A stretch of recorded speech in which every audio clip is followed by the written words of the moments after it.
पठानकोट आ गया था। प्लेटफॉर्म पर गाड़ी रुकी तो मुसाफिरों का हुजूम बाहर निकल पड़ा। मैं भी इस हुजूम के साथ स्टेशन से बाहर आ गया। इस दौरान मैं अपने कुर्ते की जेब में रखे 4,500 रुपए की करेंसी नोटों से एक लम्हे के लिए भी गाफिल नहीं हुआ था। स्टेशन से निकलकर मैं बाजार में जूतों की दुकान पर पहुंचा और अपने लिए एक नया जोड़ा खरीद लिया। उसके बाद छावनी बाजार में रेडीमेड कपड़ों की दुकान से 2 पतलूने, एक गर्म जैकेट, मोजे और कुछ कमीजें खरीद कर लिफाफे में रखी और बाहर निकल आया। एक ब्रीफकेस भी खरीद लिया और एक दरमियाने दर्जे के होटल में आकर कपड़े बदले, पतलून कमीज और गर्म जैकेट पहनी और शहर में घूमने लगा। पठानकोट काफी बड़ा शहर बन चुका था। पहले यहाँ छावनी नहीं थी, मगर अब शहर से थोड़ी दूर एक जगह छावनी भी बन चुकी थी, मगर मैं उस तरफ नहीं गया। मैं असल में किसी आला दर्जे के होटल की तलाश में था जहाँ मैं अपने आप को भारतीय CID के जासूसों की नजरों से महफूज रख सकूं। एक निस्बतन बेहतर होटल नजर आया। इस 4 मंजिला होटल पर अंग्रेजी के बड़े बड़े हुरूफ में कैलाश होटल लिखा हुआ था। मैं उस होटल में मुंतकिल हो गया। अब मेरा दिमाग अपने मिशन के अगले मरहले पर गौर कर रहा था।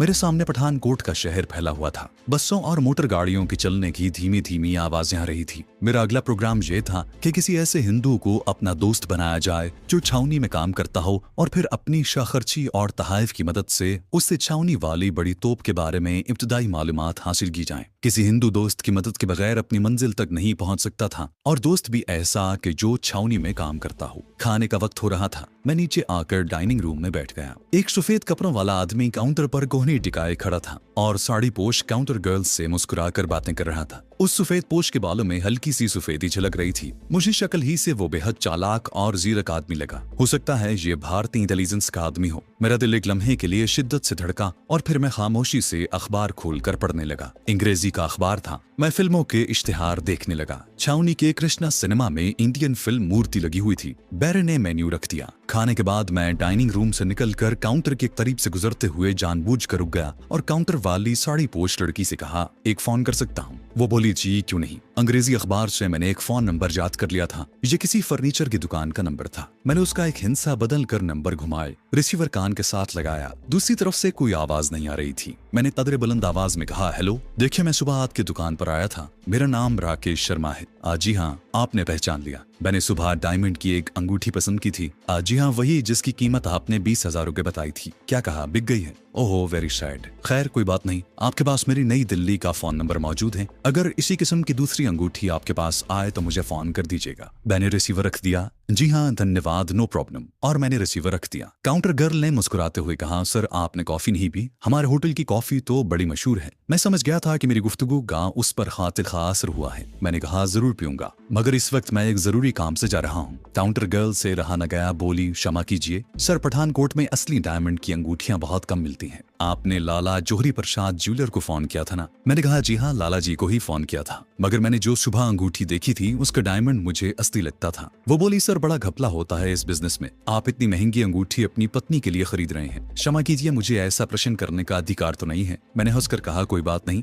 मगर मैं तो अभी शादीशुदा नहीं हूँ। वो भी हंस पड़ी, बोली, आई एम सॉरी। मैंने कहा, no problem, it's okay, thank you for the call. Counter girl ने मुस्कुराते हुए कहा, एनी टाइम सर। और मैं होटल की लॉबी से निकलकर बाहर बाजार में आ गया। मेरी झूठी कॉल से उस लड़की पर खासा असर पड़ा था और यही मैं चाहता था। इस ड्रामे से मेरा मकसद महज इतना था कि मैं इस काउंटर गर्ल से किसी तरह ये मालूम करूं कि उसके पास जो सफेद पोश शख्स खड़ा था वो कौन है। बाजार में ट्रैफिक का रश था। मैं बाग में आ गया। कुछ देर वहां टहल कर आइंदा का प्रोग्राम बनाता रहा। बाग के दरवाजे पर एक फूल बेचने वाला बैठा हुआ था। मैंने उससे रजनीगंधा के फूलों का एक दस्ता खरीद कर कागज में लपेटा और वापस होटल की तरफ आ गया। काउंटर पर मैंने गुलदस्ता काउंटर गर्ल की तरफ बढ़ाया और कहा, मुझे जिस महाशरी से मिलना था वो तो नहीं मिले, मगर रजनीगंधा के फूल मिल गए, इन्हें स्वीकार करें। वो बोली, ये आप मेरे लिए लाए हैं। How sweet, thank you Sharma ji, thank you. मैंने फूलों का दस्ता लड़की के हाथ में थमाते हुए मुस्कुराकर कहा, आपने मुझे अपना शुभ नाम नहीं बताया देवी जी। लड़की शर्मा गई और बोली, उर्वशी। मेरा नाम उर्वशी भंडारी है। मैंने कहा, सुंदर नाम है, आकाश की अप्सराओं के ऐसे सुंदर नाम होते हैं। काउंटर गर्ल उर्वशी अपनी तारीफ पर बहुत खुश हुई। मेरी झूठी अमारत भी उस पर कारगर साबित हुई थी। मैं बेनियाजी से ऊपर अपने कमरे की तरफ चल दिया। कमरे में आकर मैं लेट गया। मैं गौर कर रहा था कि छावनी में फौजी तनसीबात और खास तौर पर भारी तोप के बारे में से किस तरह मालूमात हासिल की जाएं।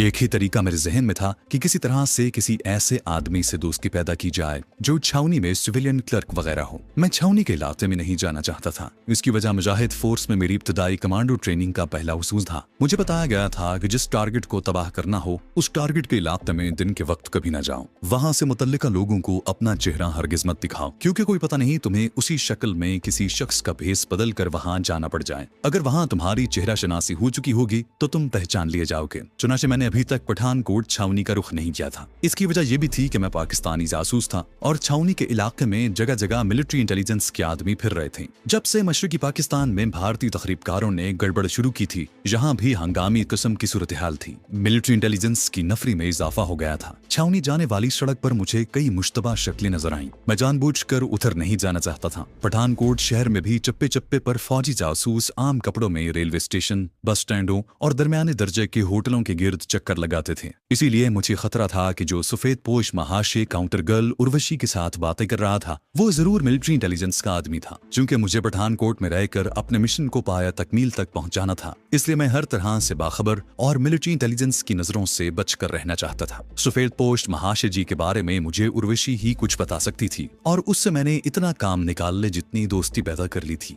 दफतन किसी ने दरवाजा खटखटाया। मैंने चौंक कर दरवाजे की तरफ देखा। मुझे दो बातों का हर वक्त धड़का लगा रहता था। एक ये कि कहीं भारतीय इंटेलिजेंस का कोई आदमी मुझे गिरफ्तार करने ना आ जाए, और दूसरा ये कि कहीं अमृतसर का स्मगलर करुंडिया मेरी तलाश में उधर ना निकले। बाहर से होटल के वेटर की आवाज आई, सर मैं होटल बॉय हूँ, हीटर लाया हूँ। मैंने दरवाजा खोल दिया। होटल बॉय अंदर आया तो उसके हाथ में बिजली का डबल रॉड वाला हीटर था। बोला, सर मैडम ने कहा है आपके कमरे में लगा दूं। होटल बॉय ने हीटर पलंग के एक करीब लगा दिया। डाइनिंग रूम में शाम के बाद मैंने कॉफी मंगवाई तो काउंटर गर्ल उर्वशी को कॉफी पीने की दावत दी। वो बखुशी मेरी मेज पर आ गई। मैंने इस किस्म की बातें शुरू कर दी जिनसे जाहिर हो कि मैं किसी आइडियल लड़की की तलाश में हूँ और मैं शादी के बाद लंदन में जाकर अपना दफ्तर खोलना चाहता हूँ। होशियारी से बातें करते हुए मैंने उर्वशी के बालों और आंखों की कुछ इस तरह तारीफ की और कालिदास की संस्कृत की नज़मों के कुछ इस दिलनशी अंदाज में हवाले दिए कि वो मेरी गर्विदा हो गई। तब मैंने उससे पूछा कि वो महाशय जी कौन थे जिनसे वो हंस हंस कर बातें कर रही थी। उसने हल्का सा कहकहा लगाकर बताया कि इस महाशय का नाम तिलक राज वर्मा है और वो पठानकोट में कांग्रेस कमेटी के सेक्रेटरी हैं। उर्वशी ने यह भी बताया कि वो उसके मामा जी के पुराने मिलने वाले हैं। मैं मुतमईन हो गया कि वो शख्स इंटेलिजेंस का आदमी नहीं था। अब मुझे उर्वशी से कोई दिलचस्पी नहीं थी और मैं अपने मंसूबे के बारे में गौर कर रहा था। अचानक उस लड़की ने एक ऐसी बात कही जिस पर मेरे कान खड़े हो गए।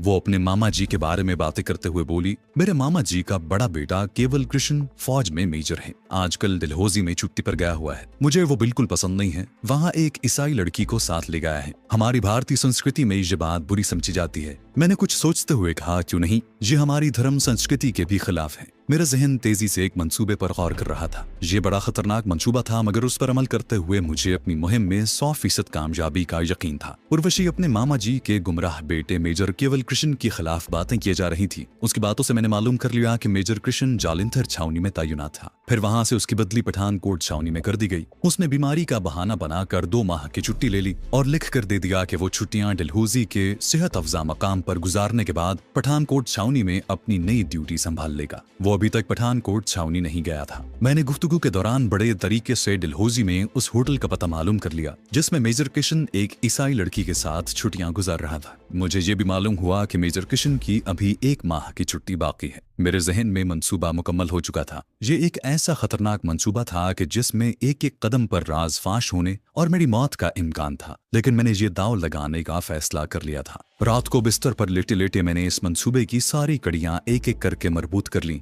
और दूसरे रोज डलहौजी की तरफ रवाना हो गया। उर्वशी को मैंने ये कहा कि मैं एक जरूरी कारोबारी काम की वजह से अमृतसर जाना पड़ गया है, परसों तक वापस आ जाऊंगा। वो भारतीय फिल्मों की हीरोइन की तरह उदास आंखों से मुझे देखने लगी। खुदा जाने वो अपने जहन में क्या मंसूबे तरतीब दे रही थी, मगर मेरा मंसूबा मुझे कशां कशां डलहौजी की तरफ लिए जा रहा था। मैं इससे पहले कभी डलहौजी नहीं गया था। बस ने मुझे डलहौजी पहुंचा दिया। डलहौजी की पहाड़ियों पर बर्फ गिरी हुई थी। ये सेहत अफजा मकाम वीरान वीरान सा था। ये माहौल मेरे मंसूबे की तकमील के लिए बेहद मौजूद था। बस अड्डे के पास ही एक होटल था। मैंने उस होटल में एक कमरा ले लिया और चाय का एक कप पीने के बाद गर्म कपड़े पहनकर बाजार में निकल आया और उस होटल का पता लगा लिया जहां मेजर कृष्ण मुकीम था। होटल से ब्रीफकेस उठाया और मेजर कृष्ण वाले होटल हिल व्यू में मुंतकिल हो गया। कमरा किराए पर ले लिया। मेजर कृष्ण के कमरे का नंबर 5 था, जबकि मुझे 11 नंबर मिला था। दोनों कमरे दूसरी मंजिल पर थे। होटल अंदर से सारे का सारा सेंट्रली हीटेड था और काफी हद तक जदीद साजो सामान से मुज़य्यन था। दोपहर 2 बजे मैं खाने के बाद अपने कमरे में लेटा बाज अहम उमूर पर गौर कर रहा था, क्योंकि मेरे मंसूबे की बाज कड़ियां अभी तक नामुकम्मल थीं।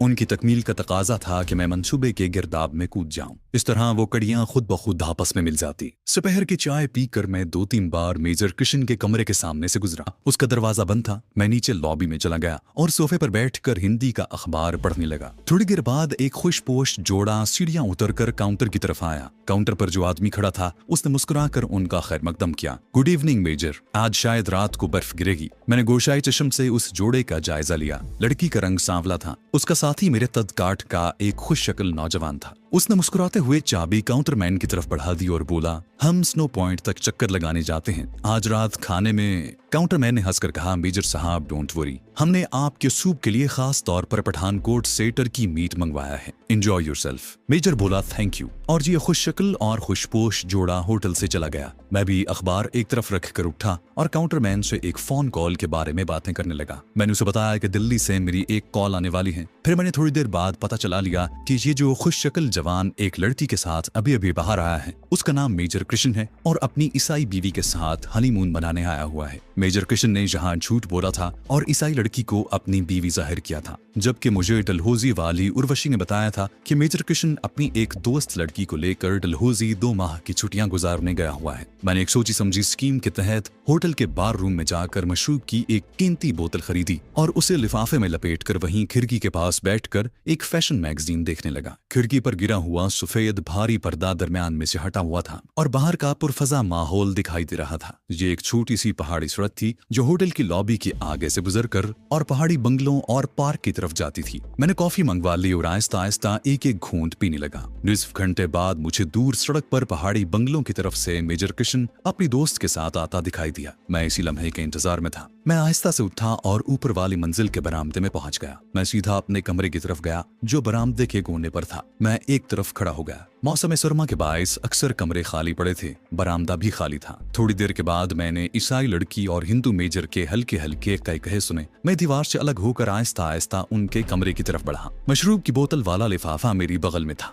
मेजर कृष्ण अपनी दोस्त के साथ बरामदे में अपने कमरे की तरफ आ रहा था। उसके करीब से गुजरते हुए मैं जानबूझकर उससे टकरा गया और मशरूब की बोतल बगल से फोड़ दी। लिफाफा बरामदे के फर्श पर गिरा और बोतल टूट गई। मेजर माजरत का इजहार करते हुए झुका। ओ आई एम सॉरी। मैंने लिफाफे में से टूटी हुई बोतल बाहर निकाली। मैं उसे दिखाना चाहता था कि मशरूब की बोतल बड़ी कीमती थी। मैंने मुस्कुराकर कहा, कोई बात नहीं, इट्स ओके। वो बोला, डोंट वरी, मैं अभी मशरूब की नई बोतल मंगवाता हूँ। मैंने मुस्कुराते हुए कहा, नेवर माइंड सर, दरअसल गलती मेरी थी। वो बोला, नहीं ऐसा नहीं होगा, आपको मेरी तरफ से नई बोतल कबूल करनी होगी। प्लीज मेरे साथ नीचे बार में आइए। रोजी तुम कमरे में चलो। मैं यही चाहता था, ये मेरे मंसूबे का हिस्सा था। मैं मेजर के साथ नीचे बार रूम में आ गया। उसने मुझे मशरूब की नई बोतल खरीद कर दी तो मैंने वही मशरूब उसकी तरफ बढ़ाते हुए कहा, आप इसे मेरी तरफ से कबूल कीजिए क्योंकि मैं ड्रिंक नहीं करता। मेजर कृष्ण हैरान होकर बोला, अरे तो फिर आप ये किसके लिए ले जा रहे थे? मैंने मुस्कुराते हुए कहा, अपने एक दोस्त को तोहफा देने जा रहा था। मेरा नाम डॉक्टर रामामूर्ति है। मेजर बोला, अरे आप डॉक्टर हैं, मेडिसिन के डॉक्टर? मैंने कहा, जी हाँ, और आप?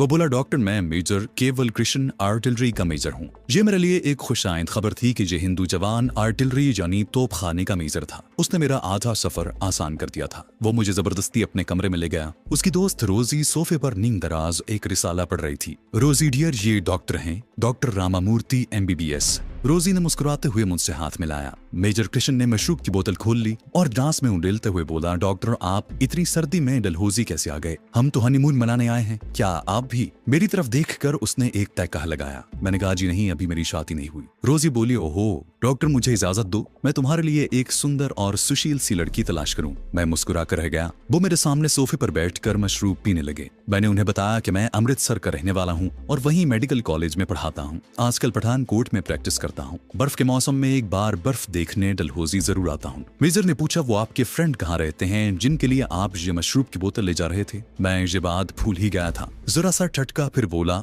वो मल्होत्रा साहब हैं, कॉलेज में हमारे प्रोफेसर थे, उन्हें इन चीजों का बहुत शौक है। आज वो पठानकोट जा रहे थे, इसलिए मैं उनका पसंदीदा तोहफा लेकर जा रहा था। लेकिन खैर, फॉरगेट इट मेजर, प्रोफेसर साहब तो इस वक्त पठानकोट पहुंच भी चुके होंगे। मेजर अब हल्के हल्के सुरूर में था। मैंने उसे मोहतात अंदाज में कुरेदना शुरू कर दिया। उसने वही कुछ बताया जो मैं पठानकोट में उसकी रिश्तेदार लड़की उर्वशी की ज़बानी सुन चुका था। फिर वो मेरी तरफ देख कर बोला, डॉक्टर, क्या मेडिकल पॉइंट ऑफ व्यू से मैं कोई ऐसा मेडिकल सर्टिफिकेट हासिल कर सकता हूँ कि पठानकोट का क्लाइमेट मुझे सूट नहीं करता? मैंने मुस्कुराते हुए कहा, मेजर साहब, ऐसा हो सकता है, मगर उसके लिए आपको अपनी यूनिट के किसी डॉक्टर से मशवरा करना होगा। मेजर किशन ने नापसंदीदगी के अंदाज में सर झटक कर कहा, माय फुट, हमारी यूनिट का कैप्टन डॉक्टर भी उस यमराज कर्नल का दोस्त है। चलो, नो प्रॉब्लम। मैंने बात का रुख सियासत की तरफ मोड़ दिया और हमसाया ममालिक में हथियारों की भरमार पर गुफ्तगू करते हुए पाकिस्तान के खिलाफ कुछ बातें कह दी। मेजर किशन ने बड़ी नखवत से गर्दन अकड़ा कर कहा, डॉक्टर मूर्ति, मैं तुम्हें एक बात बताता हूँ, किसी को बताना मत। लाहौर हमारी तोपों की जद में है। पठानकोट से एक गोला फायर होगा और सीधा फॉरगेट इट। वो बात करते करते रोजी की तरफ मुतवज्जे हो गया। सर्विस वालों को फोन करो, हमारे टर्की स्टेक तैयार हो गए हैं या नहीं। मैंने इस दौरान में कमरे का पूरा जायजा ले लिया था। रोजी ने दो एक बार दीवार की अलमारी खोली थी और मैंने अंदर मेजर की वर्दी देख ली थी। एक हुक के साथ पिस्तौल भी लटक रहा था। उसका ब्रीफकेस मेकअप करने वाले श्रृंगार मेज पर पड़ा हुआ था। एक खास बात की वजाहत के लिए मैंने बात का रुख पठानकोट की छावनी और मेजर किशन की वहां ट्रांसफर की तरफ मोड़ दिया और कहा, पठानकोट की छावनी का हाल मेडिकल पॉइंट ऑफ व्यू से अच्छा नहीं है। आपने ठीक फैसला किया कि वहां नहीं गए। मेजर बड़े मूड में था, बोला, डॉक्टर, मैं वहां कभी भी नहीं जाऊंगा। जनरल तिवारी सहना मेरे डैडी के दोस्त हैं, उनसे कहकर मैं ट्रांसफर कैंसिल करवा लूंगा। मुसीबत यह है कि जनरल साहब अमेरिका गए हुए हैं, अगले माह भारत वापस आएंगे। जब तक मैं यहीं डलहौजी में ऐश करूंगा। वो रोजी की तरफ देखने लगा जो नीचे होटल की इंतजामिया को फोन कर रही थी। मैंने कहा, तुम्हारे ट्रांसफर के कागजात तो पठानकोट छावनी पहुंच चुके होंगे और वो तुम्हारा इंतजार कर रहे होंगे। वो हंसा और बाजू सोफे पर फैलाकर बोला, टू हेल विद देम, कागज पहुंच गए हैं तो क्या हुआ? जनरल तिवारी अमेरिका से आया तो वापस आ जाएंगे। उसका मतलब था कि पठानकोट छावनी वालों को इल्म हो चुका था कि जालिंधर छावनी से कृष्ण नाम का एक मेजर ट्रांसफर होकर वहां आ रहा है, मगर वो अभी 2 माह की छुट्टी पर है। मैं मेजर के सुरूर में होने का पूरा फायदा उठा रहा था। अब मैंने गुफ्तगू का रुख भारतीय फिल्मों की तरफ मोड़ दिया। मेजर ने हाथ उठाकर कहा, धर्मेंद्र मेरा कजन है, बिल्कुल नालायक लड़का होता था, स्कूल से भाग जाया करता था। अरे अब तो उसके बड़े ठाठ हैं, मगर मुझे देखकर भीगी बिल्ली बन जाता है। उसने फिर तयकहा लगाया। रोजी फोन करने के बाद सोफे पर आकर बैठ गई थी। मेजर बोला, Rosie dear, turkey steak, what about my favourite dish? वो बोली, take it easy dear, steak तैयार हो रहे हैं। Wonderful my dear, Hindu major ने एक नारा लगाकर कहा और टेप रिकॉर्डर ऑन कर दिया। कमरा लता मंगेशकर की आवाज से गूंज उठा। हिंदू मेजर और ईसाई लड़की म्यूजिक के साथ रक्स करने लगे। थोड़ी देर के लिए उन्होंने मुझे भी शामिल कर लिया। फिर हिंदू मेजर सोफे पर गिर पड़ा और रोजी की तरफ मुतवज्जे होकर बोला, डियर, मेरी फेवरेट डिश अभी तक नहीं आई, मेरे टर्की स्टेक्स। फौरन नीचे जाओ, उन्हें कहो कि मैं उनका कोर्ट मार्शल कर दूंगा। रोजी बाल झटक कर जाने लगी तो हिंदू मेजर ने पतलून की पिछली जेब से चमड़े का लंबूतरा सा बटवा निकाल कर कहा, ठहरो, ये बाररूम से आती दफा। रोजी ने बात काट कर कहा, रहने दो, ये तुम्हारा फौजी मैस नहीं है, मैं ले आऊंगी। मेजर कृष्ण बटवा खोलते खोलते रह गया। वो हंसा और बटवा मेज पर रखते हुए बोला, ठीक है ऑफिसर, ठीक है। रोजी चली गई। मेजर ने अपने ग्लास में मशरूब उंडेला और उंगली खड़ी करके बोला, 1 मिनट में आया। Sorry doctor. वो बाथरूम में चला गया और दरवाजा अंदर से बंद कर लिया। उसका बटवा मेरे सामने मेज पर पड़ा हुआ था। मैंने जल्दी से उठाकर उसे खोला। उसमें पॉकेट बुक साइज का छोटा सा एक और बटवा था। मैंने उसे खोला तो वो मेजर का मिलिट्री शनाख्ती कार्ड था। एक जाने मेजर की पासपोर्ट साइज की फुल वर्दी में तस्वीर थी, जबकि सामने प्लास्टिक के वर्क के अंदर कागज पर उसका नाम, ओहदा और यूनिट लिखा हुआ था। वो 3rd राजपूत डिवीजन का आर्टिलरी का मेजर था। यही वो शनाख्ती कार्ड था जिसके हुसूल के लिए मैंने ये सारा ड्रामा खेला था। मैंने ये शनाख्ती कार्ड हासिल करने के लिए बड़ा लंबा प्रोग्राम बनाया था और मुझे मेजर की अदम मौजूदगी में तलाशी लेने के लिए आना था, मगर कुदरत मेरा साथ दे रही थी। मैंने फुर्ती से शनाख्ती कार्ड निकाल कर अपनी जेब में रख लिया और बटवा बंद करके उसी तरह मेज पर रख दिया और सोफे के साथ टेक लगाकर अखबार पढ़ने लगा। मेजर झूमता हुआ बाथरूम से बाहर आया। वो मेज से ग्लास उठाकर मेरे सामने बैठ गया और उन लड़कियों की बातें करने लगा जिनसे उसकी दोस्ती रह चुकी थी। इतने में रोजी आ गई और मेजर चुप हो गया। बहुत होशियार आदमी था। रोजी के हाथ में मशरूब का लिफाफा था। लिफाफा उसने सिंगार मेज पर रखा और बोली, तुम्हारी फेवरेट डिश तैयार है डियर। मेजर ने बटवा मेज से उठाकर खोलते हुए कहा, थैंक यू डियर, लेकिन डियर मैं तुम्हारा हिसाब चुका देना चाहता हूँ। I mean business is business. फिर वो कुछ चौंक सा गया। मैं समझ गया कि वो क्यों चौंका है। वो बटवे की सारी जेबें टटोलने लगा। उसने बटवे में रखे हुए नोट और तह किए हुए कागज और चाबियां निकाल कर मेज पर रख दी और बोला, क्या मेरा आईडी कार्ड तुम्हारे पास है? रोजी लिफाफा खोलते हुए बोली, मेरे पास तुम्हारे आईडी कार्ड का क्या काम? कोट की जेबों में देखो, वहीं कहीं होगा। मेजर का सुरूर किसी हद तक उतर गया था। मैंने हमदर्दी का इजहार करते हुए कहा, आपने उसे कहाँ रखा था? वो बोला, इसी बटवे में होता है, हो सकता है दूसरी पतलून की जेब में हो। फिर उसने अपने सारे कपड़ों की जेबें देख डाली, मगर कार्ड न मिला। मिल भी कैसे सकता था, वो तो उस वक्त मेरी जेब में पड़ा हुआ था। मैंने हमदर्दी से कहा, कहीं गिर न गया हो? मेजर कुछ सोचकर बोला, ओ यस डियर, हमने स्नो पॉइंट पर दौड़ लगाई थी, मेरा ख्याल है वहीं कहीं गिर गया होगा। मुझे याद आया, मेरा बटवा वहां जेब से उछल कर गिरा था। ओह माय गॉड, मुझे अब वहां जाकर उसे तलाश करना होगा। रोजी ने झुंझला कर कहा, अंधेरा हो गया है, इतनी सर्दी में कहाँ जाओगे? नया बनवा लेना। मेजर ने तल्ख लहजे में कहा, तुम समझती हो कि नया कार्ड बनवाना कोई आसान काम है? मुझे उसकी बाकायदा हेडक्वार्टर इत्तला देनी होगी।